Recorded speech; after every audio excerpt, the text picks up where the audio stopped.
बसंत विहार स्थित मकान पर भाजपा नेता और ग्राम चंदूखेड़ी के सरपंच राजेश आंजना द्वारा कथित रूप से कब्जा किए जाने के मामले में नया मोड़ आ गया है।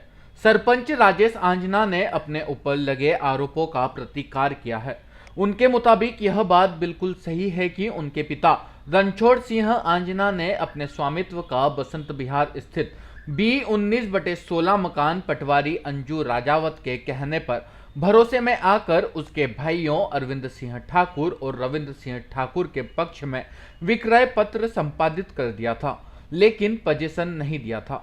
चूंकि रजिस्ट्री के समय उनके द्वारा कहा गया था कि अभी उनके पास पेमेंट नहीं है और मकान पर लोन लेकर वे पेमेंट कर देंगे, लेकिन आज दिनांक तक उनके द्वारा पेमेंट नहीं किया गया है। लेकिन अब नियत खराब होने के कारण पुलिस को झूठी जानकारी देकर बगैर पेमेंट किए मकान पर कब्जा चाहते हैं, जो संभव नहीं है। अगर उनके द्वारा पेमेंट किया गया है तो वह यह साबित कर दें कि उनके द्वारा किस चेक या बैंक अकाउंट के माध्यम से पेमेंट किया गया है। चूंकि पटवारी अंजू का पति सुरेश राजावत आईजी ऑफिस में है, लिहाजा आईजी साहब के नाम से डराया व धमकाया जा रहा है और बगैर पेमेंट दिए लाखों रुपए कीमत का उसका मकान हड़पने की कोशिश पटवारी अंजू राजावत और उसके भाइयों अरविंद सिंह और रविंद्र सिंह ठाकुर द्वारा की जा रही है। वह 2 साल पहले ही 2018 में इस संबंध में कलेक्टर, एसपी सहित कोर्ट में इसकी शिकायत कर चुके हैं, लेकिन आज तक उसकी सुनवाई नहीं हुई है। अब पुलिस के दबाव बनाकर उनका मकान हड़पने की कोशिश की जा रही है। उसे कोर्ट पर पूरा भरोसा है। कोर्ट का जो भी फैसला होगा वह उसे मानने को तैयार है, लेकिन मकान खरीदने वाले रविंद्र सिंह ठाकुर और अरविंद सिंह ठाकुर उसकी बहन अंजू राजावत को पेमेंट की स्थिति क्लियर करनी चाहिए कि उन्हें उनसे कब और कैसे पेमेंट किया गया। VVS Sengar, city channel, Ujjain. मैं ग्राम चंदूखेड़ी में विगत 10 वर्षों से सरपंच हूँ, जनप्रतिनिधि हूँ। मेरे यहाँ 2012 में अंजू राजावत जी पटवारी बन के आए थे। वो हमारे घर परिवार में उनसे बहुत अच्छे संबंध हो गए। हमारे पापा को पापा जी बोलते थे। तो उन्हें एक मकान की ज़रूरत पड़ी कि बोले हमको एक मकान की ज़रूरत है। तो हमारा बसंत विहार में मकान था।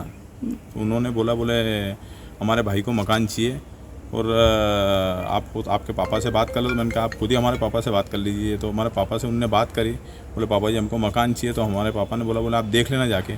तो जब मैंने उनको मकान दिखाया तो उनको पसंद आ गया। तो चूँकि उन्होंने बोला कि अभी मेरे पास पैसे नहीं हैं सरपंच साहब, और हम पैसे बाद में लोन करवा के दे देंगे आपको। तो मैंने उनको बोला, मैंने कहा ये बात आपको मेरे पापा से करना पड़ेगी कि लोन करवा के दे देंगे। जब उन्होंने मेरे पापा से बात की तो मेरे पापा ने बोले उससे ही बात करो, क्या बोलता है वो। तो इन्होंने फिर मेरे को वापस बोला। तो मैंने कहा पापा जी देख लो, घर के हैं, ऐसा कोई दिक्कत नहीं, आना जाना है, कहीं नहीं जाएंगे पैसे। बोला हम लोन करवा के दे देंगे। तो इन्होंने बोला मेरे भाइयों को रहने के लिए चाहिए, जिनका नाम अरविंद सिंह और रविंद्र सिंह है, जो कि रविंद्र सिंह वन विभाग में नौकरी करते हो और अरविंद सिंह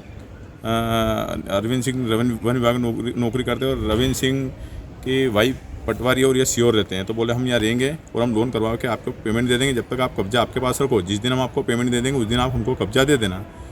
कि मैंने इन पे विश्वास करा और दे दिया। 1-1.5 साल हो गए, इन्होंने पैसा नहीं दिया। रजिस्ट्री में इनने बोला गवाह भी आप अपने रख लो। तो मैंने 2 गवाह भी मेरे अपने रखे हैं, वो भी उसमें कहने के लिए तैयार है कि मुझे कोई पैसा नहीं मिला है। जब 1.5 साल हो गए, 2 साल हो गए, मेरे पापा शांत हो गए। 2017 में जब मेरे पापा शांत हुए फिर मैंने इनको बोला तो इनने मुझे चमकाया, डराया, बोले ये हम तुमको फंसा देंगे, हम मेरे पति आईजी ऑफिस में हैं और अब हमारे पास कोई पैसा ऐसा नहीं है। आपको बोल दिया आपके पास कब्जा है ना, आपको जो निमटना है निमट लेना। फिर मैंने 2018 में एसपी साहब को शिकायत भी की थी, इसकी थाने में भी शिकायत की थी इसकी। इनके जो अपने पटवारी ये हैं, इनके भाई है, वहाँ पे जाके कलेक्टर साहब को वहाँ पे भी शिकायत की, वहाँ पे भी एसपी साहब को भी आवेदन दे के आया था मैं। जिसके बाद अभी मेरा कब्जा होने के बाद इन्होंने कहीं मकान बेच दिया। तो मैंने इनको बोला आप मेरे पैसे दो। जब पैसे देने की बात आई तो इन्होंने दबाव डाला मेरे ऊपर, बोले आप यहाँ से खाली करो, ये वो ने पुलिस की कार्रवाई करवाने लगे। अब मैं अगर जो कहीं गलत हूँ तो कोर्ट साबित करे, और ये अगर जो इतना सच बोल रहे हैं तो आप मेरे को ये बताएं कि इन्होंने मेरे को पैसे कैसे दिए।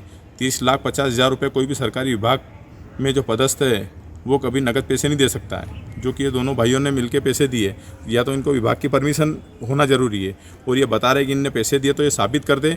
और ये अगर साबित कर देंगे कोर्ट में तो मैं इनका मकान देने के लिए तैयार हूँ, मुझे ऐसी कोई दिक्कत वाली बात नहीं है। और हाँ, हमने रजिस्ट्री की है, हम इस बात को स्वीकारते हैं, लेकिन हमने रजिस्ट्री की है, इन्होंने पैसे बाद में देने का बोला है तो हमने रजिस्ट्री की है। इनने विश्वास में गला घोटा है और ये हर तरह से मुझे चमकाने डराने की कोशिश भी कर रहे हैं।